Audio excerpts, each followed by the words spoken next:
माँ की ममता और औलाद की मोहब्बत से तो सभी वाकिफ़ हैं, और ये मोहब्बत ऐसी है कि जिसका कोई नेमुल बदल नहीं। बच्चे की पैदाइश से पहले ही अगर कोई बच्चे से मोहब्बत करने वाली है तो वो उसकी माँ है, क्योंकि पूरे 9 महीने अपनी कोख में रखने के बाद एक माँ अपने बच्चे को जन्म देती है, और ये 9 महीने वो एक एक पल बिल्कुल उसी हिसाब से गुजारती है जैसा कि उसके बच्चे की ज़रूरत होती है। यकीनन आप सब ने हज़रत मूसा अलैहिस्सलाम का वो मशहूर वाक़या तो सुना ही होगा, जब उनकी माँ उस दुनिया से रुखसत फरमा गई और आप कोहे तूर पर चढ़ते हुए कुछ लड़खड़ाए तो गैब से आवाज़ आई कि ए मूसा, संभल कर चल, तेरे लिए दुआ करने वाली तेरी माँ अब दुनिया में नहीं रही है। लेकिन कभी कभी ये मोहब्बत हमें कुछ ऐसे मंजर दिखाती है कि हमें अपनी आंखों पर यकीन नहीं आता। सब कुछ देखते और समझते हुए भी हम यकीन नहीं कर पाते। मेरी ये कहानी भी एक माँ और बच्चे की ऐसी ही मोहब्बत को बयान करती है जिसे सुनने वालों के लिए यकीन करना मुश्किल है, लेकिन ये सब हमारी ही दुनिया में हो रहा है। मेरा नाम हमज़ा है और ये आज से 10 साल पहले की बात है। मेरे अब्बा ने सारी ज़िंदगी कब्रिस्तान में गुजार दी। वो गोरकन थे और कब्रों की मुरम्मत से लेकर उनकी देखभाल तक काम खुद किया करते थे। अब्बा ज़ईफ़ुल उम्री को पहुँचे तो उनके लिए कब्रिस्तान की देखभाल और कब्रों की मुरम्मत का काम बहुत मुश्किल हो गया, और अब्बा ने अपने फ़राइज़ मुझे सौंप दिए और शहर के सबसे बड़े कब्रिस्तान में गोरकन के फ़राइज़ की जिम्मेदारी मुझे मिल गई। हम अब्बा के साथ शुरू से ही कब्रिस्तान के पिछले हिस्से में रिहाइश पजीर थे, इसलिए डर या खौफ नाम की कोई चीज़ मेरे दिल में नहीं थी। लेकिन ये पहली दफ़ा था जब मैंने कब्रों की खुदाई का काम शुरू किया और कब्र में उतरकर पूरी कब्र तैयार भी की। इस काम में एक बात बहुत अजीब थी, और कम से कम मेरे लिए तो ये बात बहुत ही अनोखी थी। जब भी मैं कब्र की खुदाई का काम शुरू करता तो किसी कब्र की खुदाई के वक्त मुझे कब्र के अंदर ठंडक और राहत का एहसास होता, तो किसी कब्र के अंदर इस कदर गर्मी की शिद्दत महसूस होती कि खड़ा रहना मुश्किल हो जाता। सारा कब्रिस्तान बिल्कुल एक जैसा था, लेकिन कहीं खुदाई में बहुत मुश्किल पेश आती। अजीब अजीब से कीड़े मकोड़े निकलते तो कहीं घंटों का काम मिनटों में हो जाता। शुरू शुरू में तो इस चीज़ को महसूस करके मैं बहुत घबरा जाया करता था, लेकिन फिर वक्त के साथ साथ मैं सब का आदी होता चला गया और मुझे ये लगने लगा कि शायद ये शख्स या उसके अमालों का असर होता है जिसके लिए कब्र तैयार की जाती है। मैं सारा दिन अपने काम में इस कदर मसरूफ़ रहता कि फिर मुझे ये सब सोचने का भी वक्त ना मिलता। ये कब्रिस्तान इस कदर वसी रकबे पर मुश्तमिल था कि मैं उसके एक कोने पर खड़ा होता तो मुझे उसका दूसरा कोना नज़र ना आता, और यही वजह थी कि मैं 2 महीने पूरे होने के बावजूद भी मुकम्मल तौर पर कब्रिस्तान का चक्कर ना लगा सका था। इत्तेफाकन एक रोज़ एक मैयत के लवाहकीन ने मुझे कब्रिस्तान की ऐन वस्त में मौजूद एक पुरानी कब्र की दोबारा खुदाई का कहा। वो किसी आदमी का जनाजा था और घर वाले चाहते थे कि बाप की कब्र में ही बेटे की तदफीन की जाए, और इसीलिए मैं कब्रिस्तान के बीचों बीच पहुंच गया। फजर के वक्त तदफीन होनी थी, इसलिए मैंने रात 1 बजे के बाद खुदाई का सिलसिला शुरू किया। इससे पहले भी मैंने बहुत दफ़ा रात देर तक कब्रिस्तान में काम किया था। थोड़ी बहुत कुछ अजीब सी चीज़ें कभी महसूस होती, लेकिन मैं उन्हें नज़रअंदाज करके अपने कामों में तवज्जो देता, क्योंकि कब्रिस्तान ऐसी जगह थी जहाँ ऐसे मामलात होते ही रहते थे। उस रात भी मैं जल्दी जल्दी अपना काम कर रहा था। पुरानी कब्र थी, उसे ही दोबारा खोद कर तैयार करना था, लेकिन खुदाई में बहुत मुश्किल पेश आ रही थी। गर्मी की शिद्दत से मुस्तकिल पसीने बह रहे थे और मैं चाहता था कि जल्द से जल्द ये काम मुकम्मल करके घर चला जाऊं, क्योंकि फिर सुबह से दोबारा काम पर लगना था। गोरकन की जिम्मेदारी बहुत ही बड़ी और भारी होती है, और इसी बात का एहसास मुझे इस जिम्मेदारी को अपने कांधों पर लेने के बाद हुआ था। ईद बकर ईद, खुशी गमी, किसी मौके पर हमें छुट्टी ही नसीब नहीं होती थी, और आज भी मेरी तबीयत गर्मी से बहुत निढाल थी, लेकिन इसके बावजूद भी मैं काम पर लगा हुआ था। मैंने भी आधा ही खुदाई का काम किया था कि मुझे अचानक दूर एक कब्र पर कुछ अजीब सा महसूस हुआ। ऐसा लगा था जैसे कोई कब्र के अंदर गया हो। मैंने सर झटक कर उसे अपना वहम जाना और दोबारा अपने काम में मसरूफ़ हो गया। लेकिन जब थोड़ी देर बाद दोबारा मेरी नज़र उस जाने पड़ी तो फिर मुझे ऐसा ही लगा जैसे कोई उस कब्र पर बैठा हो। चांद की कोई पहली या दूसरी तारीख थी, इसलिए कब्रिस्तान में अंधेरा बहुत था और मैं एक टॉर्च की मदद से काम कर रहा था, इसलिए मैंने फिर यही समझा कि शायद मुझे कोई गलतफहमी हुई है। लेकिन इस दफ़ा मेरा दिल पूरी तरह धड़क रहा था। पता नहीं ऐसा गर्मी की वजह से था या फिर खौफ आ रहा था। मैंने दिल में इरादा किया कि अब मैं इधर उधर नज़र नहीं डालूंगा और फिर मैंने जल्दी जल्दी कब्र की खुदाई का काम मुकम्मल किया। जैसे ही मैं कब्र तैयार करके वापसी के लिए पलटा तो बहुत अजीब बात हुई। मुझे पीछे से किसी बच्चे की कलकारी सुनाई दी। मेरे हाथ पांव कांप उठे। मैंने पलट कर ना देखा और दिल ही दिल में विर्द करता तेजी से अपने घर की जाने बढ़ता चला गया। मैं जानता था कि आधी रात को कब्रिस्तान में कोई बच्चा नहीं हो सकता। यकीनन जो कुछ मैंने देखा था वो मेरा वहम नहीं था, बल्कि कोई ना कोई बात ज़रूर थी। मैं घर पहुंचा तो मुझे बुखार की हल्की हल्की हरारत हो रही थी। अब्बा मेरे इंतज़ार में ही जाग रहे थे। मेरी अजीब सी हालत देखकर अब्बा ने मुझे पानी पिलाया और कहने लगे, पुत्र क्या बात है, आज तो लगता है कि गर्मी ने तेरी तबीयत ज़्यादा ही ख़राब कर दी है। मैंने अब्बा को सारी बात कह सुनाई। मेरी बात सुनकर अब्बा हंसते हुए कहने लगे, अभी तुझे ये काम करते महीना ही हुआ है ना, इसलिए तेरा दिल इतना मजबूत नहीं हुआ। हमने तो सारी ज़िंदगी कब्रिस्तान में यही सब देखा है। तुझे भी आहिस्ता आहिस्ता आदत हो जाएगी इन बातों की, और तू इन तरफ ज़्यादा ध्यान न दिया कर, ये तुझे नुकसान नहीं पहुंचाएंगी। अब्बा की बात पर मैं खामोश हो गया और सोने के लिए लेटा तो भी वही बात मेरे जहन में बार बार आ रही थी। वो कलकारी न जाने किस बच्चे की थी, फिर न जाने कब मुझे नींद लग गई और सुबह होते ही रोज़ाना की तरह भाग दौड़ शुरू हो गई। हीट स्ट्रोक चल रहा था और अमवात की तादाद में इजाफा हो गया था, इसलिए एक दफ़ा एक वक्त में कई कब्रों की खुदाई का काम करना पड़ रहा था। और फिर कुछ यूँ हुआ कि इत्तफाकन मुझे दिन के वक्त भी उसी तरह एक कब्र की खुदाई के सिलसिले में जाना पड़ा, जहाँ रात को मुझे वो साया नज़र आया था। और ये देखकर मैं कुछ दंग रह गया कि जिस कब्र पर मैंने रात किसी को बैठे हुए देखा था, उस कब्र के पैरों की जानिब एक बड़ा सुराख खुल गया था। एक पक्की कब्र में इस तरह का सुराख कुछ अनोख की बात थी, और वो भी इस साइज का। अचानक मेरे दिल में यह बात आई कि कहीं किसी जानवर ने तो ये सुराख नहीं कर दिया। कब्रिस्तान में वैसे भी गौ और न्योले की तरह के जानवर पाए जाते हैं। मैंने सोचा कि काम से फारिग होकर एक दफ़ा फिर मैं उस कब्र की मरम्मत कर दूंगा। ऐसा लगता था कि जैसे सालों से कोई इस कब्र पर नहीं आया, तभी तो ये इतना बड़ा सुराख बन गया था। लेकिन फिर मैं कामों में ऐसा मसरूफ़ हुआ कि वो कब्र और उसका सुराख भूल ही गया, और ऐसे ही रात के 11 बज गए। लेकिन काम ख़त्म ना हुआ और मुझे मज़ीद 2 और कब्रों की खुदाई का काम मिल गया। एक कब्र तैयार करके मैं जब दूसरी कब्र की खुदाई के लिए कब्रिस्तान के दूसरे जानिब जाने लगा तो मेरा गुज़र फिर उसी कब्र के पास से हुआ, और मुझे फिर वैसे लगा जैसे कोई रेंगता हुआ उस कब्र के अंदर गया हूँ। मेरी रीढ़ की हड्डी में सनसनी दौड़ गई। मेरी नज़र उसी कब्र पर लगे कतबे पर पड़ी तो मालूम हुआ कि वो किसी औरत की कब्र है, और कब्र बहुत ज़्यादा पुरानी भी नहीं है।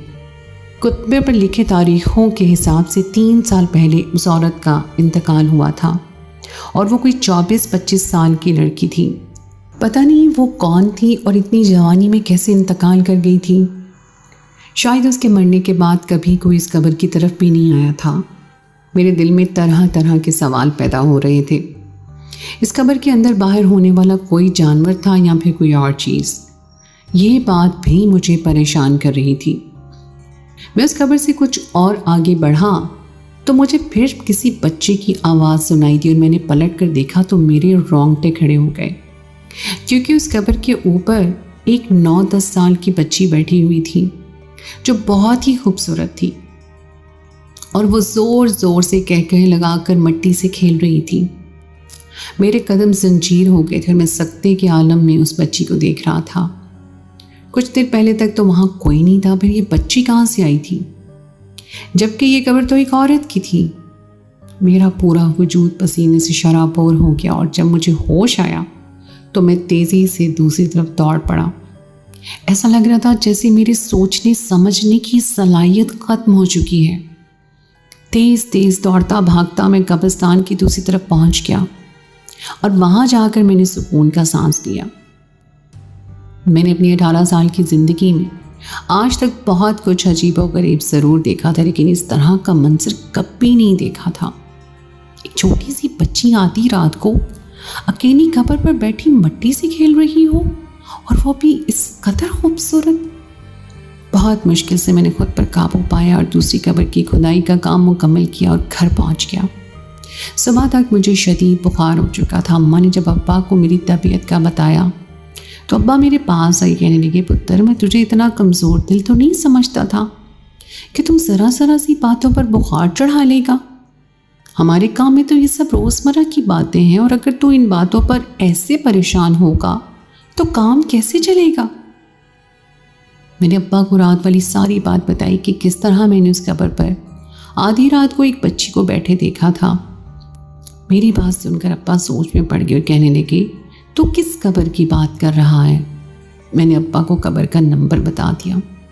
हमारे कब्रिस्तान में कब्रों पर याद दहानी के लिए नंबर लगाए जाते थे। अब्बा ने चूंकि सारी ज़िंदगी उसी कब्रिस्तान में गुजारी थी, इसलिए अब्बा फ़ौरन पहचान गए। कहने लगे, कहीं तो उस लड़की की कब्र की बात तो नहीं कर रहा जो नीम के दरख्त के नीचे है। हाँ, मैं उसी की बात कर रहा हूँ अब्बा। उसी कब्र में कुछ अजीबो गरीब हो रहा है और एक बड़ा सुराख भी हो चुका है। अब्बा कहने लगे कि कोई 3 साल पहले मैंने खुद उस लड़की की कब्र तैयार की थी। तब से लेकर आज तक कोई उसकी कब्र पर फातिहा के लिए नहीं आया। मैं खुद ही जब भी मौका मिलता मुरम्मत कर दिया करता, फिर भी न जाने क्यों उसकी कब्र पर बार बार सुराख पड़ जाया करता है। मैंने कई दफ़ा मुरम्मत की है, लेकिन कोई फ़ायदा नहीं होता। इत्तेफाक है कि मैं कभी रात के वक्त उस तरफ नहीं गया, इसलिए मुझे ये नहीं मालूम कि रात को वहाँ क्या होता है। अब्बा कहने लगे, तुम फिर से उसकी कब्र की मुरम्मत कर दो। पता नहीं कौन बदनसीब है जिसके आगे पीछे शायद कोई भी नहीं है। कैसे इतनी जवानी में इंतकाल हुआ और उसके घर से कोई कभी आया क्यों नहीं, ये भी कोई नहीं जानता। अब्बा की बात पर मैंने हामी भर ली और दवा खाकर दोबारा अपने काम के लिए निकल पड़ा। छुट्टी का तो तसव्वुर ही नहीं था। मैंने काम के बीच में से वक्त निकाला और दोपहर के वक्त जाकर उस कब्र की अच्छी तरह मुरम्मत कर दी और फातिहा भी पढ़ी। फिर मैं कब्रिस्तान में बने अपने काम के कमरे में गया, जहाँ सारा रिकॉर्ड भी रखा हुआ था, और 3 साल पहले पुराना रजिस्टर निकाल कर उस लड़की का बायोडाटा निकाला। वो एक 24 साल की शादीशुदा लड़की थी जो पूरी तरह जलकर इंतकाल कर गई थी। और सबसे ज़्यादा हैरानी की बात ये थी कि उसका पता उस कब्रिस्तान से ज़्यादा दूर का नहीं था। यही देखकर मैं कुछ चौंक सा गया कि जिसका घर कब्रिस्तान से इतना करीब हो, उसके घर वाले क्यों एक बार भी यहाँ का चक्कर नहीं लगाते। वो शादीशुदा थी, लेकिन अब्बा ने बताया था कि उसका शौहर भी कभी नहीं आया था। अब्बा खुद ही उसकी कब्र पर पानी भी डाल देते और मुरम्मत का काम भी देख लेते। उस लड़की के बारे में जानने के बाद मेरे दिल से डर निकल गया था, बल्कि मुझे अजीब सा तजस्सुस हो रहा था कि वो कौन थी, कैसे जली थी, और उसके आगे पीछे कोई क्यों नहीं था। और सबसे बढ़कर वो 9-10 महीने की बच्ची जो कब्र के आसपास दिखाई दी थी, वो कौन थी। मैंने अब तक उसे दूर से 3 बार देख चुका था, लेकिन ना ही उस बच्ची ने कभी मेरी तरफ देखा था और ना ही मुझे कोई नुकसान पहुंचा था। शायद इसीलिए भी मेरा खौफ ख़त्म होने लगा था और मैं जानना चाहता था कि ये सब क्या हो रहा है। किसी ख्याल के तहत मैंने उस लड़की का एड्रेस एक छोटे से कागज़ पर लिखकर अपने पास रख लिया और अगली रात जानबूझकर मैं उस कब्र की तरफ कदम उठाने लगा। उस कब्र के पास पहुंचकर मैं खामोशी से एक तरफ खड़ा हो गया और थोड़ी ही देर गुजरी थी कि जब एक हैरतनाक मंजर मेरी आंखों ने देखा। कब्र का सुराख दोबारा से खुल चुका था और उसी सुराख में से वही 9-10 महीने की बच्ची रेंगती हुई बाहर निकली थी और मिट्टी से खेलने लगी थी। कभी वो खेलते खेलते हंसने लगती और कभी अजीब अजीब सी आवाज़ें निकालती, जैसे अपनी माँ को पुकार रही हो। मैं अपनी जगह साकित खड़ा ये मंजर देख रहा था और फिर कुछ देर के लिए उस खेल कूद के बाद वो जिस तरह मिट्टी के ऊपर आई थी, उसी तरह उस सुराख से वापस चली गई। मुझे लगा था कि मैं कोई ख्वाब देख रहा हूँ या फिर मेरी आंखों का धोखा है। मैं तो ये भी समझने से कासिर था कि वो बच्ची हकीकत में जिंदा है या फिर कोई रूह है। मुझे वहीं खड़े खड़े काफ़ी वक्त गुजर गया, लेकिन वो बच्ची दोबारा ऊपर नहीं आई और मैं जान गया कि वो ऊपर नहीं आएगी। और फिर मैंने एक ऐसा फैसला किया जो मेरे हक़ में बहुत ही ख़तरनाक भी साबित हो सकता था। इतना तो मैं जान गया था कि 3 साल से इस कब्र में कोई घर वाला नहीं आया और इसलिए मैंने उस रात उस कब्र की खुदाई का फ़ैसला कर लिया। डर और खौफ अपनी जगह था, लेकिन एक मासूम सी बच्ची का कब्र के अंदर जाना और बाहर आना मेरे लिए बहुत अनोखी बात थी और मैं इस बात की तह तक जानना चाहता था। मैंने उस रात ही खुदाल उठाई और उस कब्र को खोदने का काम शुरू कर दिया। जैसे जैसे कब्र खुल रही थी मेरे पसीने छूट रहे थे। मैंने लरजते कांपते हाथों से कब्र की सलीब हटाई तो अंदर के मंजर ने मेरे कदमों तले से ज़मीन खींच ली। मुझे अपनी आंखों पर यकीन ही नहीं आ रहा था। जहाँ तक मुझे मालूम हुआ था ये लड़की जिसकी ये कब्र थी वो जलकर जा बहक हुई थी, लेकिन कब्र के अंदर जो लड़की मौजूद थी वो बिल्कुल तरोताज़ा थी। कब्र में ठंडक का एहसास हो रहा था और उस लड़की के चेहरे पे बहुत ही नरमी और नूर था। किसी सूरत इस बात पे यकीन करना मुश्किल था कि वो लड़की कुछ घंटों पहले नहीं बल्कि 3 साल पहले इस दुनिया से रुखसत हुई है। और वो लड़की कब्र में तन्हा नहीं थी, बल्कि उसके साथ ही एक और छोटी सी मैयत भी वहाँ मौजूद थी, जो एक मासूम सी 9-10 महीने की बच्ची थी और वो इस तरह लेटी हुई थी जैसे अपनी माँ का दूध पी रही हो। उस बच्ची के बारे में ना ही कब्र के कत्बे पे कुछ लिखा था और ना ही कब्रिस्तान के रजिस्टर पर, लेकिन मुझे इतना अंदाज़ा ज़रूर हो गया था कि वो बच्ची उसी लड़की की है। उन्हें देखकर ऐसा गुमान होता था जैसे दोनों इसी दुनिया में मौजूद हों और वो बच्ची अपनी माँ का दूध पीती रही हो। वो बिल्कुल सेहतमंद और तंदुरुस्त नज़र आ रही थी। उसके होंठों का गुलाबी रंग इस बात की गवाही दे रहा था कि वो जैसे अपनी माँ का दूध पीकर लेटी हो। लेकिन वो कौन थी और कैसे उन पर कुदरत इतनी मेहरबान थी कि 3 साल होने के बावजूद भी वो लोग अभी तक इतने तरोताज़ा थे? क्या आज के दौर में भी इतने नेक लोग होते हैं? मैंने वापस कब्र बंद की और धीरे धीरे चलता अपने घर चला आया। आज मुझे खौफ नहीं आ रहा था बल्कि रश्क आ रहा था। मैं भी ऐसी ही मौत चाहता था जो इतनी पुरसुकून और खूबसूरत हो। लेकिन ये दोनों माँ बेटी को ये सुकून भरी कब्र कैसे मिली थी? मेरे लिए ये जानना बहुत ज़रूरी हो गया था, क्योंकि मुझे बहुत तजस्सुस था। अगले दिन मैंने वही पता निकाल कर देखा जहाँ से ज़्यादा दूर नहीं था। मेरी बहन लोगों के घरों में झाड़ू का काम करती थी। मैंने उसे वो पता बता दिया और कहा कि मुझे इस घर और इसमें रहने वाले लोगों के बारे में मालूमात ला के दो। मेरी बहन शीरी कुछ चौंक गई और पता मेरे हाथ से लेकर कहने लगी, क्या बात है भाई, किसी लड़की का चक्कर तो नहीं? लगता है तुम्हारी शादी की उम्र हो गई है। तो कहो तो सीधे अम्मा अब्बा से बात ही ना कर लूँ। शादी की बात पर मैं हंस दिया और मैंने कहा कि लड़की का चक्कर तो है, लेकिन शादी के लिए नहीं, बल्कि कोई और ही बात है। पहले तो मुझे सारी मालूमात ला कर दो, फिर ही मैं तुम्हें पूरी बात बताऊंगा। मेरी बात सुनते ही शेरी ने दुपट्टा कमर पर कस के बांधा और कहने लगी, ये तो मेरे बाएं हाथ का कमाल है। देखना कल ही इस घर में नौकरी कर लूँगी और सारा कच्चा छट्टा तुम्हारे सामने लाकर रख दूँगी। मैं जानता था कि शीरी अपनी बात पूरी करके दिखाएगी। वो ऐसी ही थी जो ठान लेती वो करके ही रहती। अब चाहे उस घर वालों को कोई काम वाली की ज़रूरत होती या नहीं, वो किसी न किसी तरह उनके घर कोई काम हासिल करके ही दम लेने वाली थी। अब तुम्हें बस ये जानना था कि वो औरत कौन थी और उस बच्ची से उसका क्या ताल्लुक था। अगले दिन शीरी ने खुशी खुशी आकर बताया कि इत्तेफाक से वो लोग काम वाली को तलाश कर रहे थे और उनको झाड़ू पोंछे के लिए काम वाली की ज़रूरत थी। मैं जब उनके घर दरवाजे पर गई तो उन्होंने ज़्यादा पूछताछ किए बिना ही मुझे काम पर रख लिया। मैंने फ़ौरन तजस्सुस से पूछा कि उस घर में कौन कौन है। शीरी कहने लगी, ज़्यादा लोग नहीं हैं, बस बेटा, बहू और सास। बहू उम्मीद से है, इसलिए उन्हें कोई नौकरानी की तलाश थी। आम से लोग हैं, बाज़ार सीधे साधे नज़र आते हैं, कोई भी ऐसी ख़ास बात नहीं है। मुझे तो लगा था कि वहाँ कोई लड़की होगी जिसकी वजह से तुमने मालूमात निकालने को कहा है, मैंने शीरी से कहा, कुछ दिन वहाँ काम करो और अच्छे से सारी मालूमात हासिल करके लाओ। तुम्हें वहाँ किसी न किसी लड़की के बारे में ज़रूर मालूमात मिलेंगी। शीरी कहने लगी, खुलकर बताओ तो सही, किसके बारे में मालूमात चाहिए? मैं इस तरह मालूमात निकालने की कोशिश करूँगी। और फिर मैंने शीरी को ढके छुपे लफ्ज़ों में कहानी सुना दी।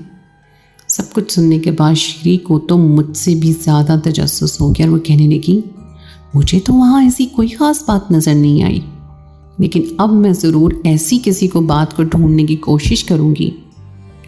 दिन ऐसे ही गुजरते चले गए और शीरी को वहाँ काम करते हुए 2 महीने का अरसा हो गया। उन 2 महीनों में मैंने अक्सर रातों को वही सब कुछ महसूस किया था, लेकिन अब ये सब मुझे अजीब नहीं लगता था। और फिर 2 महीनों के बाद जब एक रात मैं अपने काम से फारिग होकर अपने छोटे से घर में वापस लौटा तो शीरी मुझे देखते ही बड़ी तेज़ी से भागकर मेरे पास आई और मेरा हाथ पकड़कर मुझे अपने कमरे में ले गई। और फिर आहिस्ता आहिस्ता मुझे उसने एक ऐसा राज सुनाया जिसे सुनकर मेरे सर पर आसमान गिर पड़ा। शीरी ने बताया कि जोहा, यानी जिस लड़की के बारे में मैं मालूमात हासिल करना चाहता था, वो लड़की उस घर की पहली बहू थी, शीरी की मालकिन के बेटे की पहली बीवी। उस बेचारी का कसूर सिर्फ इतना था कि वो माँ बेटे को पसंद नहीं थी, क्योंकि वो एक गरीब यतीम लड़की थी। उसकी शादी उसके ससुर ने अपनी मर्ज़ी से अपने बेटे से करवा दी थी, क्योंकि वो हाफिज़ कुरान और बहुत नेक आलिमा थी। जब तक ससुर ज़िंदा रहा, सास और शौहर ने जैसे तैसे जोहा को उस घर में कबूल किया, लेकिन ससुर के मरते ही वो दोनों उसके दुश्मन बन गए। वो सारा दिन नौकरानियों की तरह काम करती और उसे खाने को सिर्फ चंद लुक़मे मिलते। इसी दौरान उसने एक बच्ची को जन्म दिया और माँ के साथ बेटी भी एक नाकर्दा जुर्म की सज़ा भुगतने लगी। ससुर ने मरते मरते आधी जायदाद बहू के नाम कर दी और यही वजह थी कि शौहर उसे तलाक भी नहीं देना चाहता था। और फिर सास और शौहर ने एक दिन बावर्ची खाने में भूखी प्यासी माँ और चंद महीनों की बच्ची को जलाकर मार डाला। सबकी नज़र में ये एक हादसा था, लेकिन ये कोई हादसा नहीं था, बल्कि सोची समझी मंसूबाबंदी थी। बेचारी सीधी सादी पर्देदार नेक लड़की बेकदरों के हाथों अपनी ज़िंदगी हार बैठी थी। मेरी बहन शीरी को आधी बातें अपनी मालकिन से पता चली थी, जो जोहा के बाद उस घर में बहू बनकर आई थी, और आधी बातें जोहा की डायरी से, जो मेरी बहन को सफाई करते हुए स्टोर रूम में मिली थी। जोहा के आगे पीछे कोई था नहीं, और इसलिए उसके मरने के बाद किसी ने पलटकर उसकी कब्र पर आना भी गवारा न किया। लेकिन ये उसके अच्छे अमाल थे कि वो उसकी बेटी दायमी ज़िंदगी में बहुत खुश थे और एक बहुत खूबसूरत ज़िंदगी गुजार रहे थे। वो बच्ची जिसे दुनिया में भूख मिली थी, उसे उसकी आखिरी आरामगाह में देखकर ऐसा लगता था जैसे वो हर वक्त सैर होकर दूध पीती हो। उस कब्र में ऐसी ठंडक और राहत थी कि बयान से बाहर थी। जोहा की पूरी कहानी जानने के बाद मैं इस नतीजे पर पहुंचा था कि इंसान के अच्छे आमाल ही उसे दूसरे जहां में कामयाब करवा सकते हैं। आज इस वाक़े को पूरे 10 साल बीत चुके हैं, लेकिन आज भी जब इस कब्र के पास से मैं गुजरता हूँ तो मुझे ऐसा लगता है कि वो मासूम बच्ची आज भी कलकारियाँ मार रही हो और खेल रही हो। क्या आप लोग भी इस बात पर यकीन रखते हैं कि एक हाफिज़ कुरान और नेक आलिमा का अंजाम इतना ही खूबसूरत होता है? ऐसे बहुत से वाक़यात हमारे इर्द गिर्द बिखरे हुए हैं। क्या आपने कभी ऐसा कुछ महसूस किया है, या फिर ऐसा कोई वाक़या सुना है जिसे सुनकर आपको इस बात पर यकीन आ गया हो कि जिसने दुनिया में आजमाइश पर सब्र किया, आखिरत उसकी होगी?